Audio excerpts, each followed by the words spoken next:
जरूर कमवावा, पण जोडत असताना पैसा जोडून या धन उत्तम व्यवहारी उदास विचारी वेच करे.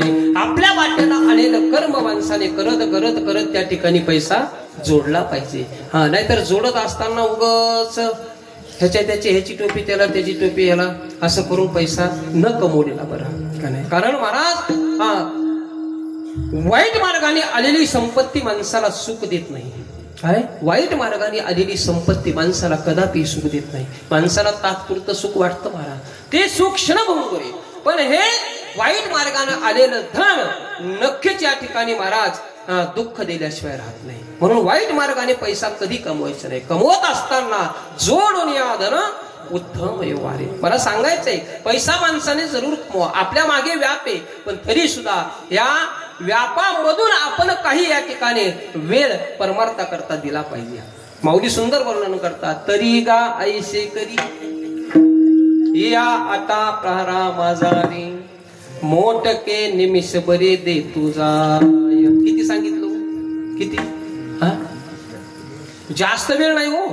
आपण जितका वेळ या ठिकाणी वाटेवर बसून गप्पा मारतो का, तितका वेळ नाही मागितला. हा, फक्त मोठके निमिष बरी, फक्त निमिष. हा, निमिष कशाला म्हणायचं?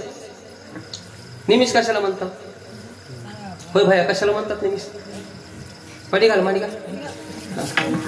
निमिष कशाला म्हणतात? ते लय भारी आहे, ते मलाच विचारायचे. हे आता हे इंटरनेट युगातले पोरं आहेत का, साधे आहेत का काय महाराज? हा, इंटरनेट युगातले पोरं लय भारी. हा, हे शाळेत नीट बोला ना, घरी नीट बोला ना. हा, आणि इथं आल्यावर महाराजाला काही नीट समजत नाही. एवढे सोपे आहेत का महाराज? एका पोराला शाळेमध्ये सरळ प्रश्न विचारला, बाळा सांग दगड पाण्यात टाकल्या टाकल्या का बुडतो? बाळ्याने उत्तर दिलं, सर बहुतेक त्याला पोहता येत नसावं. आता असं उत्तर दिल्यावर कशाला गुरुजी पुन्हा यायला शिकवायला? एवढं सोपं आहे का महाराज? साधे नाहीत महाराज लेकरं, एवढे हुशार आहेत, एवढे हुशार आहेत, एवढे चाप्टर आहेत महाराज. एकदा 4 पोरांना भूक लागली. 4 पोरांना भूक लागली आणि भूक लागल्यानंतर त्यांना वाटलं की चला आता आपण काहीतरी खावं. आणि आता खायचं काय? आता घरी नाही जायचं, बाहेर काहीतरी खायचं. मग बाहेर गेल्यानंतर महाराज हे एका हॉटेलमध्ये गेले. पैसे तर एकाच्या खिशात नाही, पण किती हुशार आहेत बघा, किती बुद्धी यांची चलती. पैसे एकाच्या खिशामध्ये नाही, हॉटेलमध्ये गेले. हॉटेलमध्ये त्यांनी ऑर्डर दिली, काय खायचं ते खाल्लं. मिसळपाव, वडापाव, काय खायचं ते खाल्लं. कारण आता पाव शिवाय काय खातच नाही. ते खायला जर काय असेल तर पावच आहे, आणि पाव खाऊनच सगळे हातपाव व्हायला लागले. आजकालचे लेकरं पाव खाऊन हातपाव व्हायला लागले. कारण आता तूप राहिलं नाही, दही राहिलं नाही, दूध राहिलं नाही. राहील कुठून महाराज? आपल्याला गाईच सांभाळायचं नाही तर दही दूध कुठून खायला भेटणार आहे? आता हे खाल्ल्याशिवाय नाही ना, आता हेच खावं लागणार आहे. पाव भाजीचा त्या ठिकाणी ऑर्डर दिला, पाव भाजी खाल्ली. पण पाव भाजी खाल्ल्यानंतर आता बिल द्यायची वेळ आली महाराज. आता बिल द्यायचं, पण पैसे तर कोणाच्याही खिशात नाही. पण चौघांनी अशी आयडिया केली. हा, त्यांनी सांगितलं, आपण फक्त म्हणायचं की मी बिल देतो. काय? प्रत्येकाने म्हणायचं की मी बिल देतो. चौघही हुशार होते. हॉटेल मालक आला, म्हणला झालं का तुमचं? संपलं, चला बिल द्या. हा, तर मग हे चौघही बसलेले होते. हा, पलीकडचा म्हणतो हा थांबा मी बिल देतो.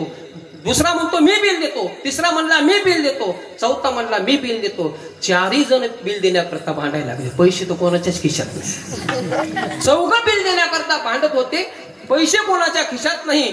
मग आता एक जण त्याच्यातला म्हणला, जाऊ द्या म्हणला मालक, असं करा म्हणला. हा, आता हे बिल देण्याकरता आम्ही चौघं या ठिकाणी भांडायलो. तुम्ही असं करा, आम्हाला चौघाला तुमच्या हॉटेल पुढे उभं करा आणि आमची पळण्याची शर्यत लावा, आणि आमच्या पळण्याच्या शर्यतमध्ये जे पहिला येईल त्याच्याकडून तुम्ही बिल घ्या. हॉटेल मालक त्या ठिकाणी त्यांनी फसविला हॉटेल मालकाला. ते म्हणले चालतंय, या म्हणले समोर. हॉटेल मालकांनी समोर उभे केले आणि हॉटेल मालकांनी त्या ठिकाणी सांगितलं, हा पळा म्हणले. आता 1 2 3. हॉटेल मालक 3 म्हणले, आणि हे जी पळाले तर पुन्हा काही वापस नाही आले. हॉटेल मालक आणखीन विचारतोय की ते चौघ दिसले का तुम्हाला कुठे? आता ते गवसत असते. एवढे सोपे ते गवसायला साधे नाहीत महाराज. लेकरं घरी नीट बोलत नाही, हे का नाही, कुठंच नाही महाराज, हे का नाही. काय विचारलं होतं? काय प्रश्न विचारला होता? निमिष म्हणजे काय? निमिष कशाला म्हणायचं? ही आपल्या डोळ्याची पापणी, ही पापणी जी खाली होऊन